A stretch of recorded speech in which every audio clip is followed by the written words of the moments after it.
Hi, I'm Serhii Kosobokov, and you're listening to The Adventures of Austin. This is a journey into the silence of space, where old machines still whisper their stories. If you enjoy it, support the channel, hit like, subscribe, and stay with us now. Let's see what awaits beyond the ruins. Episode 1: Eventide arrives. The starship Eventide glided through the dark as the planet 75U of the Clarissa 6 system swelled ahead. At first, it was only a black silhouette against the stars. Only when the ship slipped into orbit and starlight licked the surface did a strange sheen appear. Thousands of fragments, abandoned hulls, and rusted structures covering the planet like scales. Silence filled Eventide's main D. Only the instruments hummed, indicator lights pulsing on the metal bulkheads. Captain John Fraser leaned over a console, watching sensors read the atmosphere. He was past 50, with decades of star travel behind him. The gray at his temples and the tired, alert gaze marked a man who had seen almost everything. In the shadows beside him worked Lane, the ship's engineer. His hands moved quickly across a holographic schematic of the landing struts. Last time the hydraulics had glitched. Fraser didn't want to repeat. On a world that was one chaotic junkyard, too much tilt could be fatal. A step back at the wide viewport stood Austin, the captain's 14-year-old nephew. This was his first big voyage. He stared down, trying to imagine what it would be like to set foot on a planet that looked like a graveyard of machines. His chest was tight with nerves and with pride. He was part of the crew. Near the consoles stood Sylvie, calm and composed. She looked like a young woman, but something in her movement was off, stiff, as if old joints creaked with every gesture. In truth, Sylvie was an android. More than that, the ship's main computer embodied in a body that could walk, talk, even smile. The atmosphere is breathable.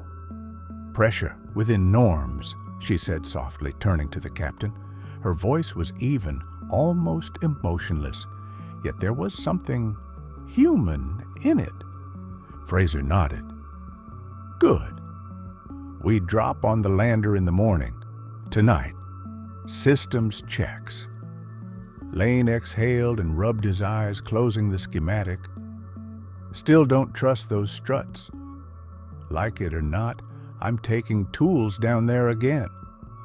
Then go do it, the captain said, curt but calm. We can't gamble.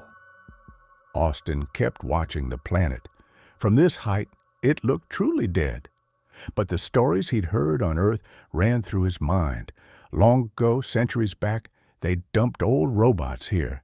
Millions of tons of metal eaten by rust. It had been cheaper and safer than dismantling them on populated worlds. Instead of burning them in stars or recycling under strict commissions, they just dropped the bodies here, onto a planet no one cared about. Time changed that. Tech didn't stand still. The old energy blocks that had powered those robots were valuable again. Scientists had cracked dual uranium resynthesis, a way to restore spent nuclear fuel. Overnight, a world of trash turned into a gold mine. So we're here for uranium, Austin murmured, mostly to himself. Sylvie tilted her head. By the way, Austin, I wanted to ask, what does the word empathy mean?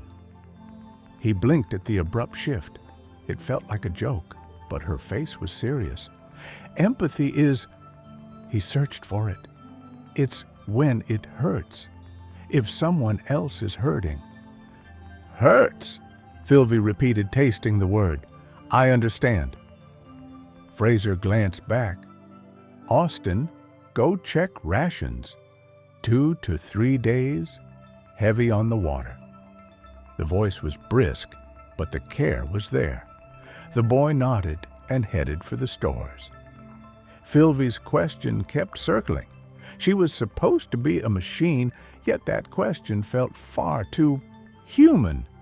Evenings on the ship were always the same. After checks, the crew met in the mess. Small room, metal walls, a few chairs, a long table. Fraser scribbled notes in the log. Austin scrolled through technical manuals on a slim tablet, but what really grabbed him wasn't the schematics. It was the shelf of paper books in his cabin. One thick hardback drew him again and again. Piloting and operations of spacecraft. General principles. It smelled of old paper, as if it had passed through a dozen hands. Maybe the captain had set it there on purpose, a hint at the future he imagined for the boy. "Earth's out there somewhere," Austin whispered, peering through his porthole. A blue planet, one that only looked like Earth from this distance, hung in his mind like home. His mom was there, his friends, his childhood. Would he ever go back? He knew he couldn't actually see Earth. Eventide was millions of miles away. That didn't make the homesickness any less.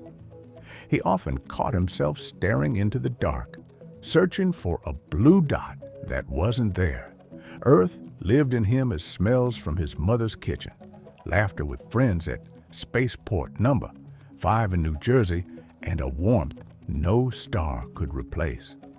Sometimes the ache was so sharp it felt like a real wound, but that ache made him stronger. It gave him a reason to learn, to survive, to keep going until he could return. Philvy slipped in quietly. "You're sad?" "Do you know what sadness is?" he asked. "No. Your behavior pattern matches something in my knowledge base. I want to know." Austin had no answer. He just smiled. On the ship's morning, when Clarissa Six's light slid across Eventide's hull, Fraser gathered the crew in the main cabin. "Time," he said. "Eventide stays in orbit. We go down on the lander." "Uncle John, why do we use a module? Can't our ship land on its own?" Without looking away, Fraser angled his head toward the boy. "Eventide isn't built for it. Her hull's rated for vacuum only. Atmospheric shear, heating, touchdown loads. She won't take it. Unlike atmosphere-rated ships, ours saves weight. No heavy hull, no full plasma shield. Cheaper to fly and fix."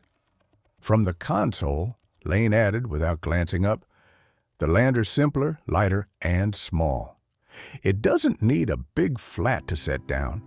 On a planet buried in scrap, a level patch is a luxury." Austin nodded, trying to hide his nerves. For the first time, space felt less like book romance and more like the cold logic of survival. Yesterday he'd looked down from orbit. Today he would step onto the surface. 0.7 grams meant easier strides, but no less dangerous. Thank you for listening.